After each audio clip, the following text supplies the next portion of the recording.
Il a failli ne pas revoir le peloton dans le final de cette 12e étape. Pourtant, Danny Van Poppel s'impose à Liège, victime d'une crevaison à 11 km de l'arrivée. Le néerlandais de l'équipe Trek Factory est quitte pour un effort en solitaire dans les voitures afin de rejoindre la tête de course.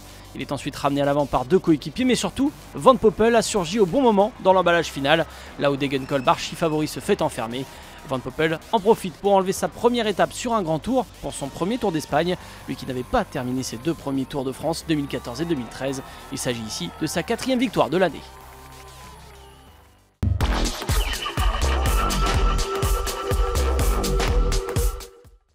Une étape pour les sprinters au lendemain de l'étape reine de cette Vuelta 2015 qui a vu Quintana et Valverde céder dans la dernière ascension et Christopher Froome complètement lâché prise suite à une chute en début d'étape.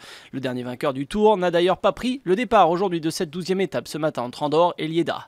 Un profil descendant de 173 km vers la ligne d'arrivée, un seul grimpeur dans cette étape. Placé en début de parcours, pas de quoi influer sur la course pour la victoire. Dès les premiers kilomètres, 5 hommes partent au profit d'une descente, 5 hommes qui visent la gagne. Pas uniquement, on retrouve parmi les fuyards Maxime Bouet de l'équipe Ethics Quick-Step, seulement 24e au départ ce matin et qui pourrait faire un bond au général à la faveur de l'échappée. A ses côtés, on retrouve le Colombien Rubiano, Jaco Venter, Jan Linderman, vainqueur de la 7e étape, ou encore Alexis Goujard, très en vue depuis le début du Tour d'Espagne car souvent à l'avant. Les 5 hommes vont prendre jusqu'à 6 minutes environ, mais les équipes de sprinters prennent les choses en main dans le peloton, notamment les Trek Factory pour Danny Van Poppel ou encore les Giant Alpecin pour l'ultra favori désormais des arrivées groupées, l'Allemand John Degenkolb. On roule à un peu plus de 41 km/h de moyenne sur cette étape et petit à petit l'écart fond. Il ne reste plus que 2 minutes au fuyard à 20 km de l'arrivée. Le peloton gère son écart avec l'échappée pour revenir dans les derniers kilomètres de l'étape et éviter les contres. Mais à trop calculer, le peloton désorganisé ne revient que dans le dernier kilomètre sur les échappées. Maxime Bouet est avalé à 300 mètres de l'arrivée. John Degenkolb, lui, est enfermé dans ce sprint et ne peut jouer la gagne. C'est Danny Van Poppel qui surgit pour coiffer tout le monde en puissance.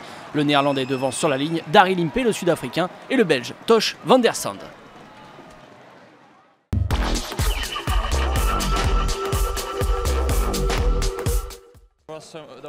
J'ai eu ma chance dans les premiers jours déjà, mais j'étais pas au mieux. Quand on a une opportunité comme aujourd'hui, il faut savoir la saisir. On a bien travaillé toute la journée avec les gars de Giant Alpecin aussi, et c'était vraiment un super sprint.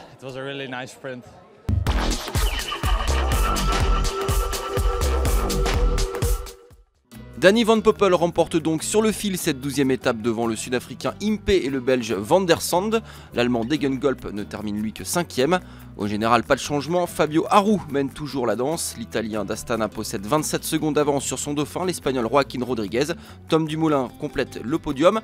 Nairo Quintana n'est que 9e à plus de 3 minutes du leader. Un profil vallonné demain pour la 13e étape dans la province de Saragosse. Les coureurs du peloton escaladeront 2 côtes de 3e catégorie et un col de première catégorie, un profil pour les baroudeurs. Mais le vent pourrait se mêler à la fête et rendre cette étape de 178 km plus dure qu'il n'y paraît entre Calatayud et Tarazona.